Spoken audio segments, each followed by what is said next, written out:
नमस्कार, शोभा आई आपल्या किचनमध्ये तुमचं स्वागत करत आहे। आज मी भोपळ्याचे पकोडे बनवणार आहे।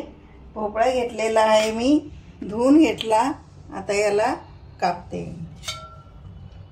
याला मी शिलून घेणार आहे आणि याचे पकोडे बनवणार आहे। याला कापून घेणार आहे आणि भोपळा खूप छान असतो। काही मुलं भाजी खात नाहीत, तर पकोडे बनवले ना तर खाते। आणि भोपळा खूप चांगला गुणकारी आहे। आता हे मी कट करते।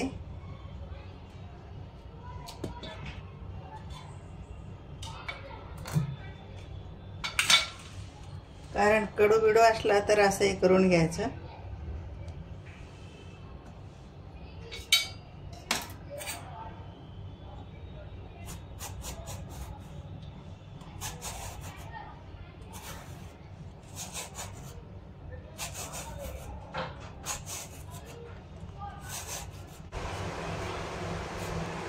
दोन्ही साइडनं असं कट करून घेते आणि असं मी कापणार आहे। याला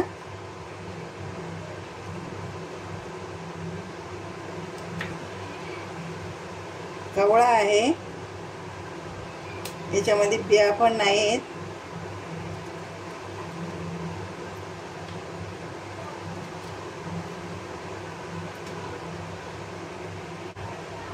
याला असं गोल गोल कापून घेतलेला आहे।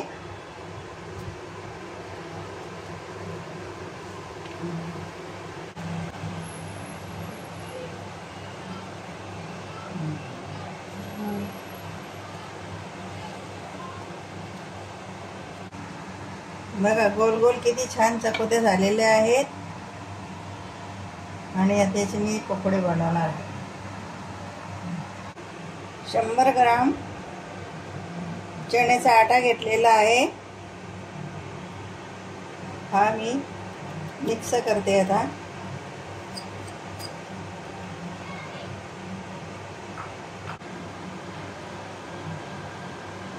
हळद छोटा चमच घेतलेली आहे। एक मिरची पावडर घेतलेली आहे, 1 चमच।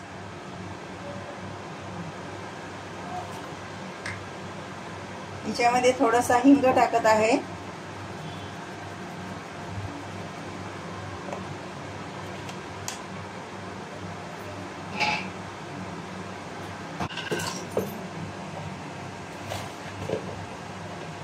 आणि अर्धा चमच मीठ घेतलेलं आहे। आता याच्यामध्ये थोडं पाणी टाकून साने मी मिक्स करून घेते। थोडं थोडं पाणी टाकते।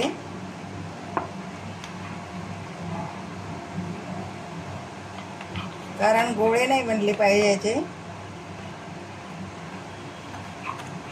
चांगलं मिक्स झालं पाहिजे हे।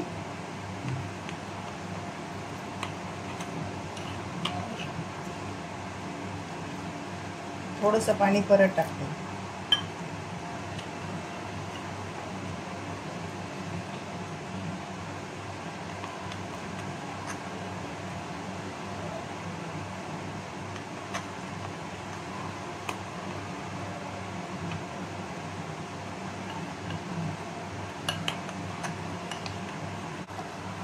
आता हे बघा, हे पातळ झालेलं आहे, खूप छान।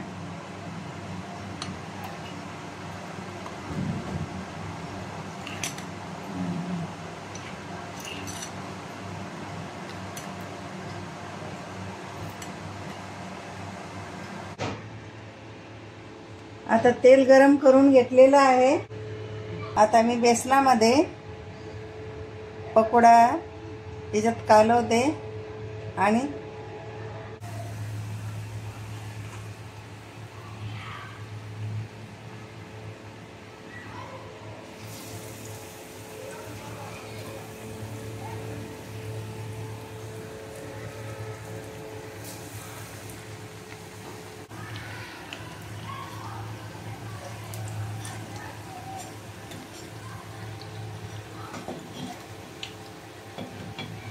हलक्या हलक्या हाताने याला फ्राय करून घेते, कारण तुटले नाही पाहिजे हे। फुगलेले आहेत.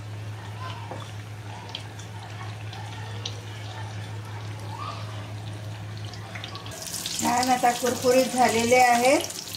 आता याला मी काढून घेते.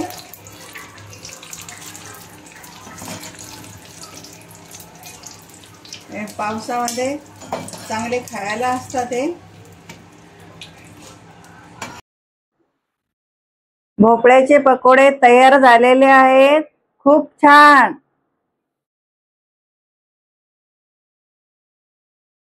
आता खाऊ शकता.